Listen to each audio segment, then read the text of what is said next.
আমরা আজ দেখব খুব সহজে কিভাবে একটি পাসপোর্ট সাইজের ছবি তৈরি করা যায়। এই জন্য আমরা একটা ব্রাউজারে যাব। ব্রাউজারে গিয়ে লিখব কাট আউট প্রো লেখার পরে আমরা এন্টারে প্রেস করব।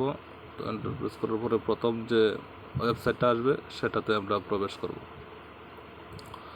তো যেই ছবিটা আমরা পাসপোর্ট সাইজে তৈরি করব সেটা আমার মোবাইল দিয়ে তোলা, এই জন্য কোয়ালিটি বেশি ভালো হয় নাই। এই জন্য আমরা এই ছবিটাকে এইচডি কোয়ালিটিতে পরিণত করব। তো এখানে লেখা আছে ফটো এনহ্যান্সারের পরে আপলোড ইমেজ থেকে আমরা যেই ছবিটা রেখেছি সেই ছবিটা সিলেক্ট করব। সিলেক্ট করার পরে আমরা দেখতে পাবো অটোমেটিকভাবে ছবিটা এইচডিতে পরিণত হচ্ছে। এইচডিতে পরিণত হওয়ার পরে ফ্রিভাবে আমরা ডাউনলোড করতে পারবো ছবিটা।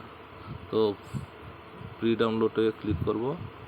ক্লিক করার পরে দেখবো যে ছবিটা আমাদের ডাউনলোড হয়ে গেছে। এবার একটা নতুন ট্যাব নেব। নতুন ট্যাব ওপেন করার পরে এখানে ব্যাকগ্রাউন্ড রিমুভ করার জন্য লিখব রিমুভ বিজি লেখার পরে আপলোড ইমেজ। তো আমরা যে ছবিটা ফ্রিজে করে রেখেছিলাম সেই ছবিটা নিয়ে আসবো।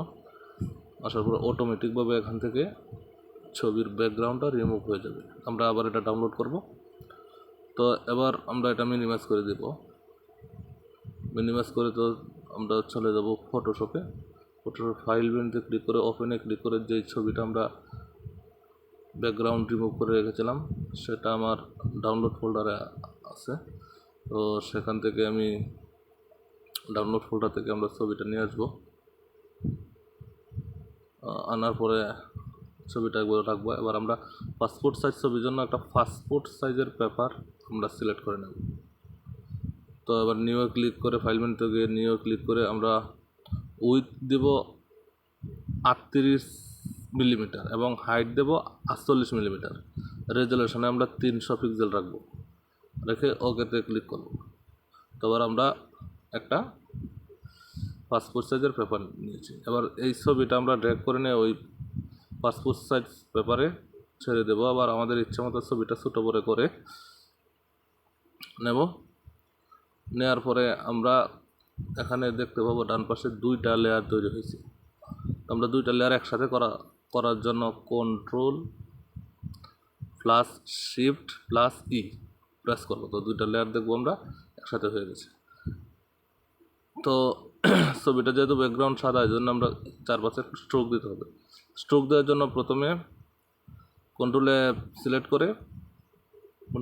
সিলেক্ট করে তারপরে আমরা এডিট মেনুতে গিয়ে স্ট্রোকে একটা কালার সিলেক্ট করে দেব, যে কোনো কালার সিলেক্ট করার পরে ওকে দেব, আবার ওকে দেব। দেখবো যে আমাদের ছবিটার চারপাশে একটা স্ট্রোক তৈরি হয়ে গেছে। তো এবার আমাদের ছবি রেডি। এবার আমরা A4 সাইজ একটা পেপার নিয়ে প্রিন্ট দেওয়ার জন্য একটা A4 সাইজ পেপার নেব। আমরা যে কয়টা ছবি ইচ্ছা সে কয়টায় প্রিন্ট দিতে পারবো। A4 সাইজ পেপার নিয়ে যে ছবিটা আমরা রেডি করেছি ওই ছবিটা A4 সাইজ পেপারে মুভ টুল সিলেক্ট করে ছেড়ে দেব। এবার আমরা ইচ্ছা মতো কন্ট্রোল না অল্টার চেপে ধরে কিবোর্ডের অল্টার চেপে ধরে মাউস দিয়ে টান দিলে কপি হবে।